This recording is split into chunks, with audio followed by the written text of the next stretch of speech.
Bom dia a todos. Estamos neste dia no nosso quarto dia de meditações sobre o que fazer no pior dia da nossa vida, olhando para o episódio de David, quando, chegando a Ziclag, viu que todas as suas esposas e filhos, bem como dos seus compatriotas, tinham sido tirados ali pelos amalequitas, e a forma como Deus falou com eles, não é? Como eles exprimiram as suas emoções de uma forma autêntica, a forma como ele lidou com a amargura e escolheu perdoar os homens que se revoltaram contra eles, e como também ele se esteve à procura de escutar Deus num momento-chave da sua vida, para que aquela palavra trouxesse uma mudança e reorientasse a sua vida. Hoje vamos falar acerca de reorientar a nossa visão e também depois vamos falar acerca da paixão. A palavra de Deus lá em 1 Samuel capítulo 30, que eu espero que tu já tenhas lido em casa, diz assim: E então disse ao sacerdote Abiatar, Davi perguntou ao Senhor: devo perseguir esse bando de saqueadores? Conseguirei apanhá-los? E o Senhor lhe respondeu: sim, vai atrás deles, porque certamente conseguirás recuperar tudo o que foi tomado de ti. E Davi e os seus 600 homens partiram e chegaram ao ribeiro de Besor. Quando o dia começou, Davi tinha uma palavra de Deus. E com base naquela palavra e na determinação que ele tinha de ele perseguir e queria conquistar, e ele decidiu obedecer a Deus. Naquela manhã, quando ele despertou, um brilho havia nos seus olhos, e os 600 homens sabiam muito bem que ele era um homem transformado. E por isso, o que é que estás a ver, David? Era como se eles perguntassem e David respondesse: vamos recuperar tudo. Naquela altura, de uma forma claramente convicta, nós percebemos que os 600 homens seguiram David. Ergueram as suas espadas e pensaram: vamos recuperar tudo. E para recuperar tudo no pior dia da nossa vida, temos que ter uma visão. Reorientar a nossa visão. Às vezes, a crise traz como um eclipse ao sol para a nossa vida. E a palavra de Deus, quando ela vem até nós temos que agarrar como se fosse verdadeiramente de Deus e em fé perseguir o que Deus tem para nós. Temos que reorientar a nossa visão para que as promessas de Deus sufoquem as dúvidas que tantas vezes podem estar a atulhar o nosso coração. Quando nós pensamos nisto, até no presente momento em que nós vivemos, precisamos de lembrar as promessas de Deus que Deus tem para nós, que Ele está connosco sempre, não é? O ladrão não vem senão para roubar, matar e destruir. Eu vim para que tenham vida e vida com abundância. Graças a Deus que nos dá a vitória em Cristo Jesus, nosso Senhor. Graças sempre sejam dadas a Deus pelo triunfo, o triunfo em Cristo.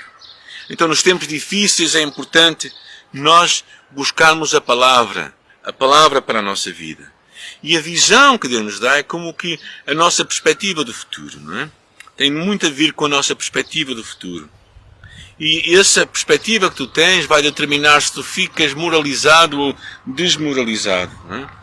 Quando deixamos que as vozes do nosso inimigo possam sufocar a nossa visão de Deus, nós vamos começar a morrer espiritualmente e animicamente. E por isso precisamos de ter esta visão de vitória. A visão é o nosso futuro. Na verdade, a visão é a nossa imaginação. E é como uma águia quando cria o seu ninho num alto monte, numa rocha muito alta. Dali ela vê a sua presa bem longe e vai de encontro a ela. E Deus nos dá a ti e a mim olhos de águia ou olhos de galinha. Há muitos de nós que se contentam simplesmente em ficar num capoeiro. Mas Deus nos chama para voar acima dos temporais da vida. E isso é claramente manifesto no livro de Isaías capítulo 40, quando diz: subirão como águias e não se cansarão. A ideia de que tu e eu precisamos de olhar para cima e de uma visão de cima, então ver as dificuldades que temos diante de nós. É o poder da visão, é a nossa imagem do futuro. A nossa visão não é apenas o que queremos, desejamos ou ansiamos. Na verdade, a nossa visão é o que nós vemos. E isso, eu penso que é uma chamada para todos nós olharmos, não é? Como quando Deus mostrou a Abraão: estás a ver? O que é que tu vês, Abraão? E Abraão tinha que vir naquelas campinas, tinha que ver a graça de Deus sobre a sua vida, mesmo que o seu sobrinho Ló tivesse escolhido outras campinas que pareciam muito mais verdejantes. Então, precisamos de ter esta visão. E ao mesmo tempo que Deus nos dá esta visão daquilo que vai acontecer, saber comunicá-la àqueles que nos seguem.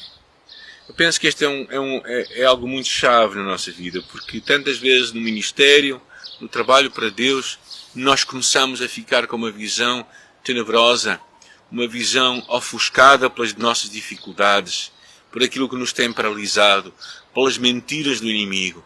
E este ofuscamento da visão, estas trevas que vêm sobre a nossa vida, nos impede de ver tudo o que Deus tem para nós. E às vezes estamos simplesmente a um passo de um momento novo de Deus, de um Kairos de Deus para nós.